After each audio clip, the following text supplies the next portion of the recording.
Hi guys, welcome back to another Minimum Wager's Kitchen. I'm Gigi and today we're going to be making some of my favorite sauces, condiments, and dips on a budget. Well, today I'm going to be making you some red wine pickled onions. I'm also going to be making some walnut pesto and some quick tomato sauce and some artichoke spinach dip.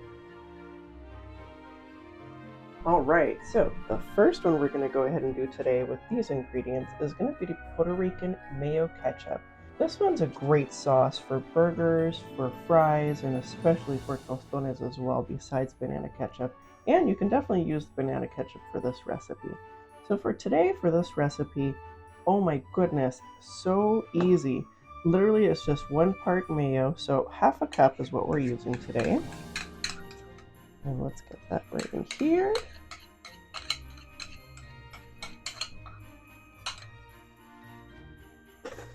All right. And then we're going to go ahead and add our ketchup. And that's also a quarter cup. And by the way, for that ketchup and mayo, it's actually half a cup each. So we'll go ahead and add 2 tablespoons of hot sauce. Today I'm just using regular tapatio. And then we're also going to be putting in 1/4 teaspoon of garlic powder. And the last ingredient will be a pinch of salt.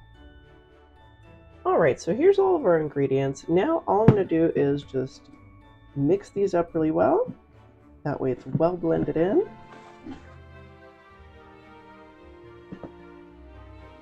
Give this quite a bit of a mix here. Really looks more like Thousand Island sauce. And that's the color you're looking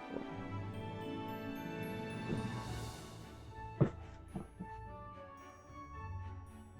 Alright, here is our finished sauce. Make sure I don't drip that all over the place. Yeah, it's a nice pinkish orange tone. Really looks like a Thousand Island sauce. That's what I always think of. And show you the texture as well. Yeah, saucy. And again, super good with tostones, super good with French fries. Also 2 burgers, and I have tried it with meatloaf as well. And I have to say, with just a little bit for the meatloaf, super, super tasty. Try it out. Let me know in the comments. Let me know what you think. Alright guys, now I'm going to show you how to make some red wine pickled onions. This recipe is also super easy. As you can see, I've already chopped up half a red onion here. We're also going to be using 1 cup of red wine vinegar, half a cup of water, a half tablespoon of sugar, a 1/4 teaspoon of salt, and 3 tablespoons of pickling spice.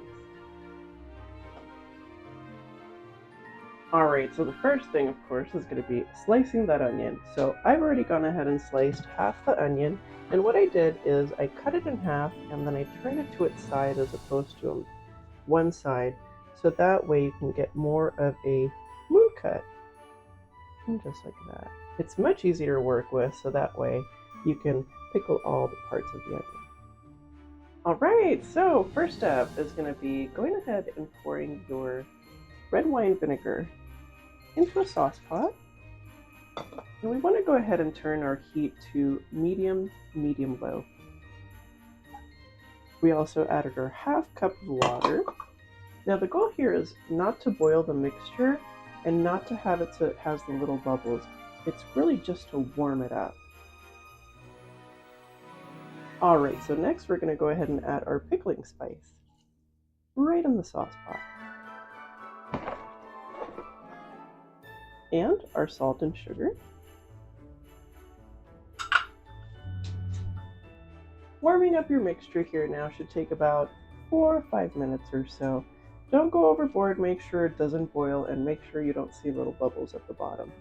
I want to have a strainer, so that way I want to make sure I strain that mixture that we're warming up right now so that pickling spice does not get in your red onions. A good way to know when your mixture is ready is when you start seeing just a little bit of steam, go ahead and turn that right off and go ahead and move it away from the oven, and you'll see a little bit of steam here as well. All right, so next up, let's go ahead and put these onions right in the bowl. And don't forget your strainer. Now we're just going to go ahead and pour the hot mixture into the bowl, and make sure that is a heat-safe bowl as well.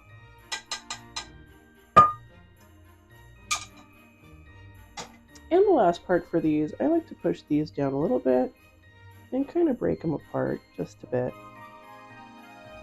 so that the onions are thoroughly covered with the pickling mixture. All right, so this is what it looks like.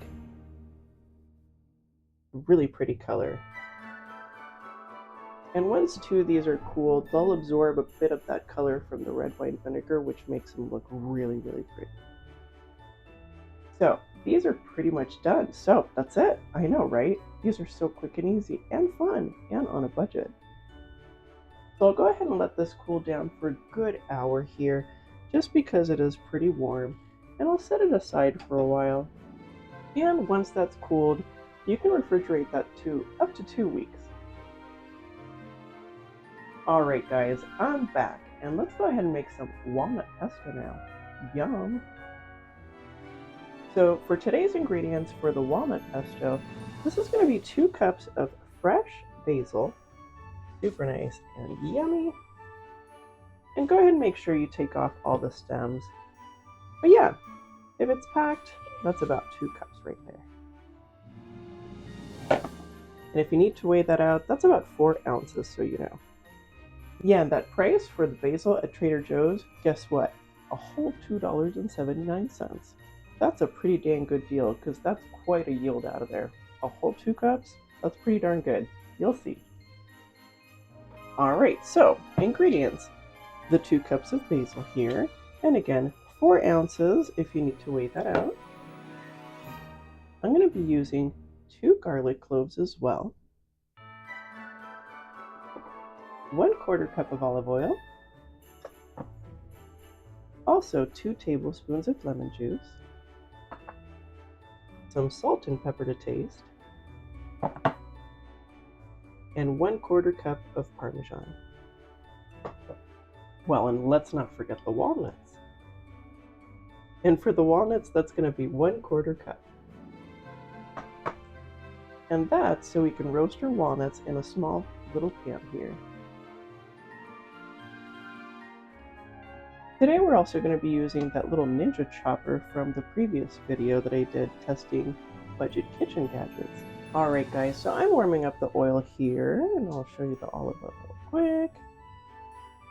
And that way it's coating the bottom of that pan. And now all we're going to do is add our walnuts. And again, that's on medium to medium-low heat. We don't want burn off of that olive oil as well. And what I'm going to do now is I'm just going to coat all the walnut pieces. Make sure 2 of these are chopped. It makes it a little bit easier to just blend everything, and it makes it quicker too. So I'm going to let these sit for about 10 seconds and then stir them. Do the same thing for about a minute, minute and a half or so. Alright, so you'll start noticing that there's a really nice pungent smell in the air, and pungent in a good way. Now if you start smelling burning, that's not good. So the one thing too, when you start smelling those walnuts, go ahead and make sure you take them right off the heat here. And what you want to do too is give it a quick stir here and there. Alright, so we're pretty much done with these. It's going to take no time at all to cool these off.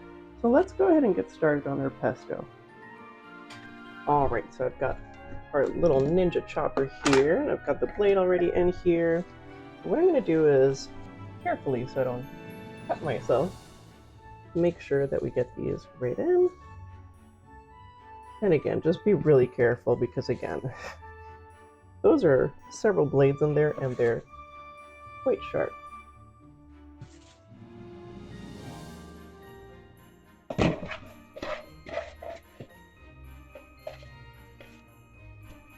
lost one there. There we go. And that one too. So the next ingredient, we're just going to go ahead and toss these garlic cloves in there. And the lemon juice. And olive oil. And I just give it a quick go around. And the salt and pepper, and that's to taste.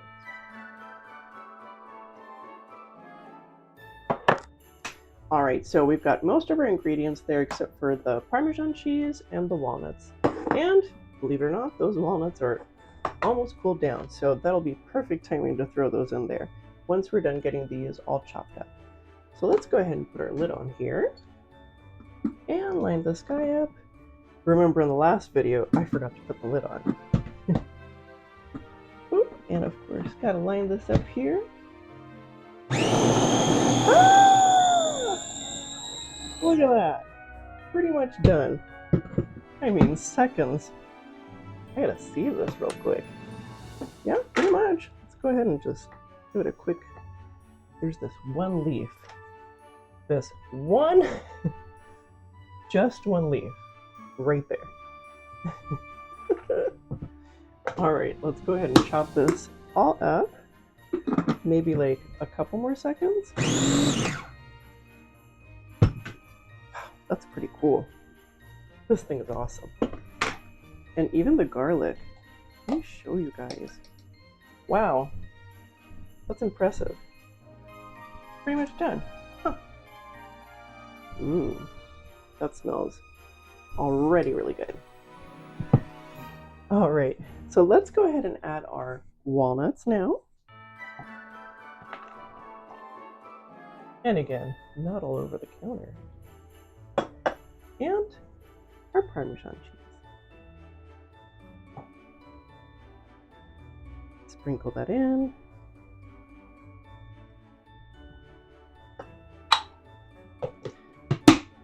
Pop that lid back on. And line it up again.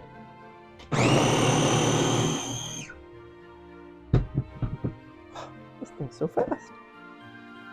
Almost.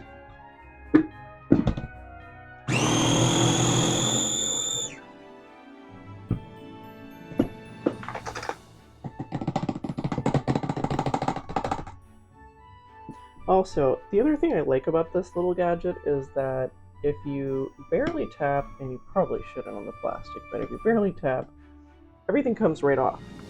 Off the blades, that is. Alright, you guys, let me show you. Look at that. Isn't that awesome? So, I'm going to go ahead and just clean up the sides, stir it a little bit just because there's a couple pieces of cheese here and there that are like clumped up, so that way everything's mixed well. And then I'll go ahead and pour it in a bowl and show you real quick what it looks like. Alright guys, let's take a look at the pesto here. Look at that. Isn't that yum? Super tasty. Yeah. In fact, I'll try all the sauces, the condiments, and the dips too at the end. Probably use a couple crackers so that way. Alright, let's make some easy, simple tomato sauce. This is also a very easy recipe. In fact, let me tell you the ingredients. Not only is it easy, but boy, is it budget saving as well. So for the ingredients today, we're going to go ahead and do a 15-ounce can of tomato sauce. So in a small saucepan, I'm going to go ahead and add 1 teaspoon of sugar and some salt and pepper to taste. The ingredient is going to be the 15-ounce can of tomato sauce. Next, I'm going to go ahead and add 1 garlic clove minced. Alright, so next, let's go ahead and turn our stovetop onto medium and medium-low. So as that warms up, I'm going to go ahead and show you here. You can use this for tea or for herbs. This is specifically for herbs. And what it is, you can put your herbs in there. And not those kind of herbs. I'm talking about like basil people. So you can put your herbs and whatnot in here and then close it up and put it right in your sauce or your soup. So that way you can just pull out the whole thing after. So what I'm going to do, since we're not going to incorporate that basil into the sauce or the onion, and literally I'm just using a little tiny piece of onion here. It's not that big.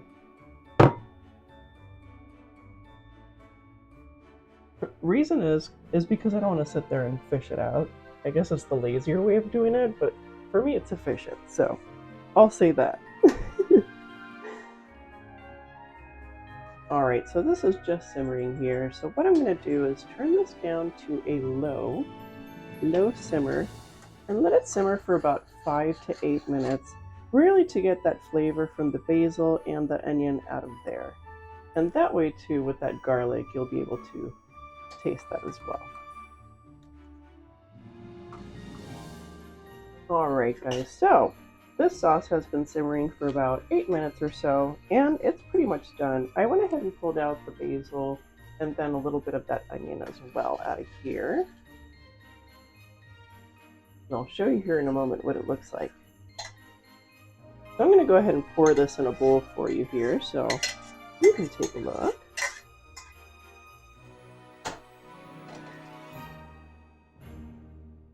Alright, so there you go. Some nice tomato sauce. And it has a really nice flavor profile. It's not too sweet, and you don't want that. That's, for me, like, if you're putting pasta sauce and it's super sweet, I'd rather have like a pumpkin sauce or something like that at that point, or like a butternut squash, like ravioli. But for tomato sauce, I really like to keep it just simple and easy to use. In fact, with this tomato sauce, not only can you use it for pasta dishes, but you can also use it for pizza sauce. Also, too, it's delicious for dipping mozzarella sticks or a little bit of a nice Italian bread as well. Alright guys, so let's go ahead and make some artichoke spinach dip. So today for the ingredients, we're going to go ahead and use a half cup of the frozen but thawed spinach, and that's just regular chopped spinach. And make sure that you drain that for a while. I usually give it a good half hour. I'm also going to be using a 14-ounce can or jar of regular artichoke hearts, and that's with no seasoning whatsoever, and just in water. You don't have to have it fancy in oil. Next ingredient is going to be 8 ounces of cream cheese, and make sure that's soft. You can leave that out for a good half hour and you should be good to go. Next, just some minced garlic, and that's going to be 2 cloves. And the next ingredient is going to be half a cup of Parmesan cheese. Make sure that's grated. I personally like to use the fresh Parmesan cheese because at the end of the day, it ends up costing you less money because you get way more out of it. It doesn't have all that cellulose in there. And I'm also going to be using a 1/4 cup of Gruyere cheese. And for that as well, I just recommend getting a little piece from your cheese monger over at the grocery store. It ends up actually being cheaper because you get a bigger yield out of it. Alright, let's go ahead and put everything together. So for this recipe, I'm going to go ahead and add that cream cheese, and that's the 8 ounces of the softened cream cheese, into a bowl here. And by the way, this is a cold or a warm dip. Don't go overboard heating this thing up, by the way. So I'm going to go ahead and give this a quick squish. That way, it'll be much easier too when we add our other ingredients. Alright, so the next thing is going to be the mayo.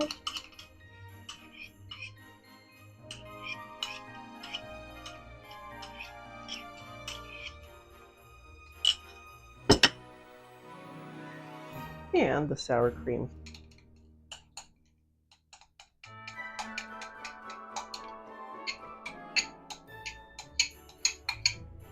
So we added all that. So that was the cream cheese, mayo, and sour cream. And now I'm just going to really just stir this really well. You can break that sour cream up if you need to with your spatula. And really, this should take no time at all. Alright, and that's it. Super easy. All right, so next step. Now we're going to go ahead and add our Parmesan and our Gruyere cheese. Whoops. Get in there. And let's go ahead and mix this up real quick. So next step is going to be our chopped garlic. I guess minced garlic, that is.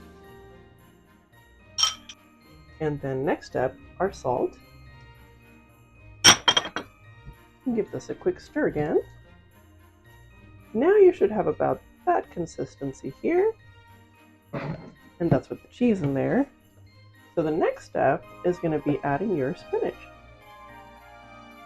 All right, so I'm going to go ahead and mix that spinach in as well. If you keep mixing your ingredients in as you're adding them in slowly, then that way you incorporate everything, you'll just have a better result and a nicer mix. So we'll go ahead and move our mix aside here. And now let's go ahead and grab the artichoke hearts here. Now what I've done is I've pretty much broken them into like little bite-sized pieces here. That way when you go ahead and mix it into the rest of the ingredients, you won't have giant big old clumps on there.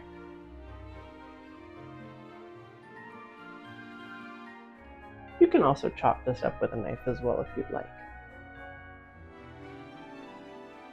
All right, so let's go ahead and add our artichoke hearts here, or what was our artichoke hearts and now is little bits and pieces. So I've gone ahead and drained them for quite a little bit. I went ahead and gave it about 25 to 30 minutes just to make sure that they were well drained. Otherwise, this will get really soupy and weird. So let's go ahead and add our artichoke hearts here. And now we start to stir. So I'm pretty much done mixing this together, and I'll show you.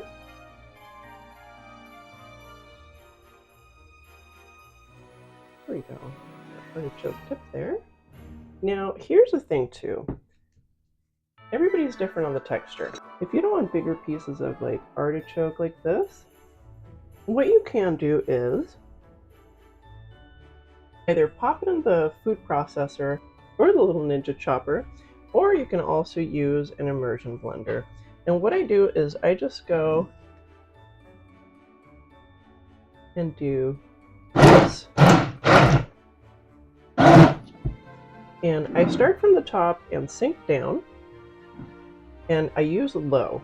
So what I do is I'll start from the top and just rest that onto the dip. There you go, and just go down. Same there, and again, this is going to be on the lowest setting. Done. That way, you don't have as much of that texture, because some people don't like that. Oh my gosh, you guys, that looks so good. And I cannot wait to taste everything. All right, guys, let's go ahead and try everything out. Well, guys, I had a lot of fun making all these different condiments, dips, and sauces for you today on a budget. These, again, are some of my favorite, and I really enjoy these throughout the whole year as well. Definitely share them with your friends and family, and let me know what you think of the recipes. Leave me a comment. All right, guys, so I just grabbed some crackers here, something as simple as possible, so that way I could really get the flavor profiles on each and every individual recipe we made today. So first off, let's go ahead and try these pickled onions. These sat in the refrigerator for a good hour or so they're ready to go. I definitely recommend letting them sit overnight. They'll taste even better. So let's go ahead and try these out.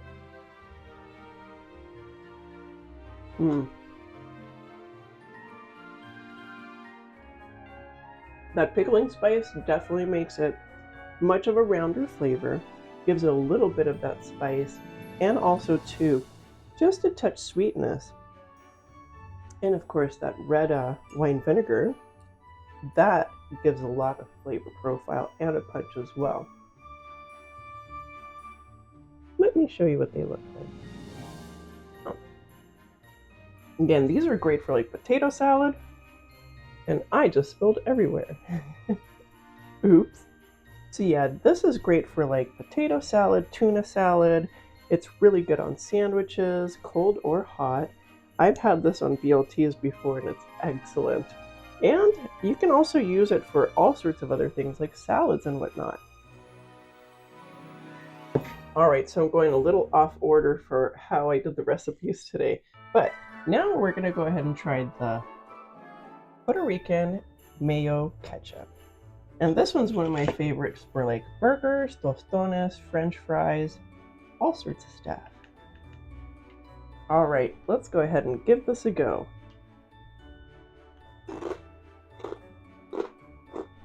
Mmm.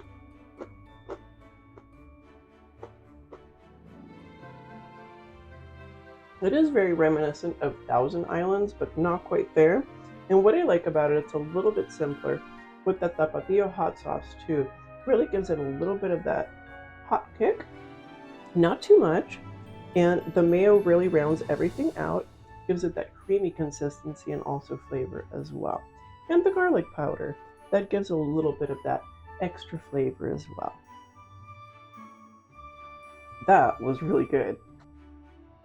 All right, so next is going to be our tomato sauce. And that's just a very simple tomato sauce that I like to make. It's kind of nice to have. You can throw it in the freezer. Don't leave it more than a week though, because it will start crystallizing. It's not going to taste as good. This one, again, one of my favorites to do for like pasta sauces. Let's say if I need to use a tomato base for a pasta sauce and I want to add extra ingredients, you can totally do that as well. And for pizza, super easy.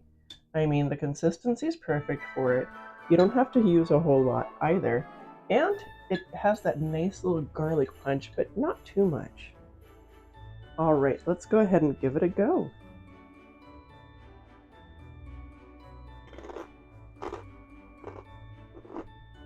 Mm-hmm.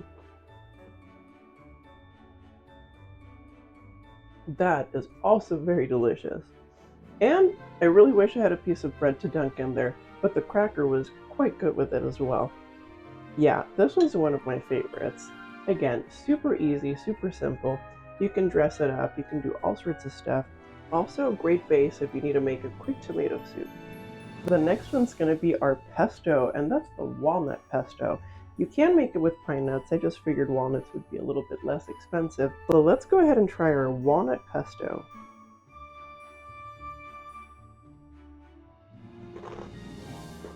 Mm. Mm-hmm. Deliciously fresh. Wow. Not too much garlic. I have a thing with pesto, it has too much garlic. It's a no-go. But this one, you really taste all that fresh basil. That little bit of lemon, just to give it a little bit of that citrus. And with the complementary walnuts, it gives it really good flavor to it. And there's just that tiny little bit of nuttiness with that walnut. And that walnut really gives it a nice consistency. Again, let me show you.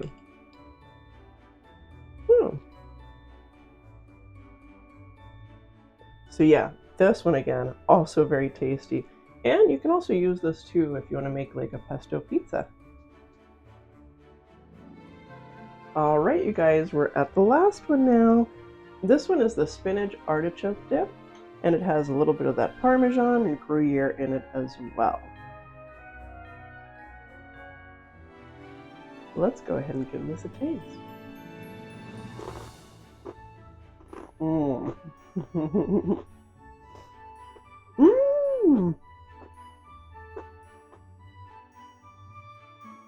That makes a mouth happy. Mmm. Super tasty. That Gruyere, kind of that crystallization in the cheese, just like that Parmesan, but the Gruyere has just a tiny little bit more, gives it really nice flavor to it. Just a little bit of that sweetness too from that crystallization from the cheese. And again, also not using the seasoned oiled artichokes works so much nicer this way, because then you can really taste the flavor of the artichoke, the spinach, and all the other ingredients that are incorporated in here. And for the spinach dip, I'm gonna have to have another one. This is absolutely yum.